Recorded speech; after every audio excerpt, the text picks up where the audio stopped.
ABŞ prezidenti Barack Obama təxminən 20 il əvvəl siyasi karyerasının başladığı doğma Chicago şəhərində geniş kütlə tərəfindən böyük entuziazmla qarşılandı. Evdə olmaq gözəldir, çox sağ olun. Prezident deyib ki, ABŞ indi o 2009-cu ildə hakimiyyətə gələndən daha yaxşı və daha güclü mövqedədir. Əgər mən sizə 8 il əvvəl Amerikanın iqtisadi tənəzzüldən xilas olacağını, avtomobil sənayesini dirçəldəcəyini, tariximizdə ən uzun müddətli yeni iş yeri böhranına son qoyacağımızı,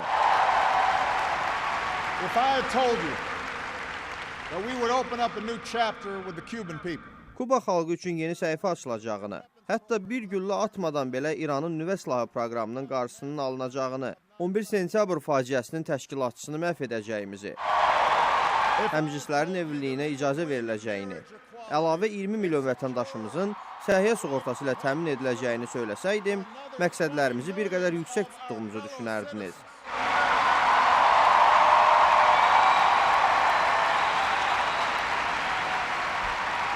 If I had told you all that, you might have said our sights were set a little too high.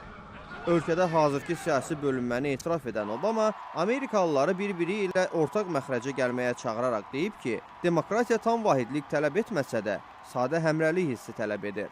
Prezident Birləşmiş Ştatların demokratiya məsələsində üzləşdiyi təhdidlər barədə xəbərdarlıq edib. O, burada iqtisadi və irqi məsələlərə nəzər salıb.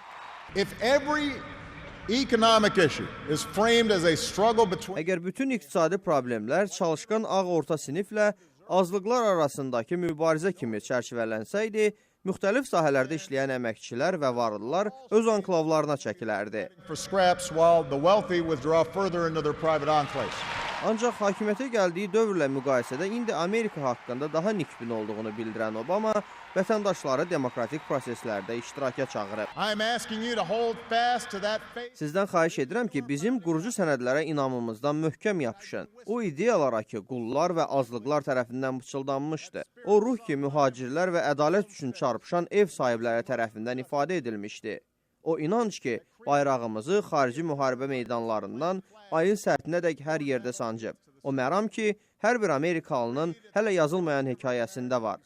Biz bacararıq, biz bacardıq, biz bacaracağıq. Yes, we did. Yes, we can. Deyə Barack Obama nitqini tarixi şüarı ilə başa çatdırır.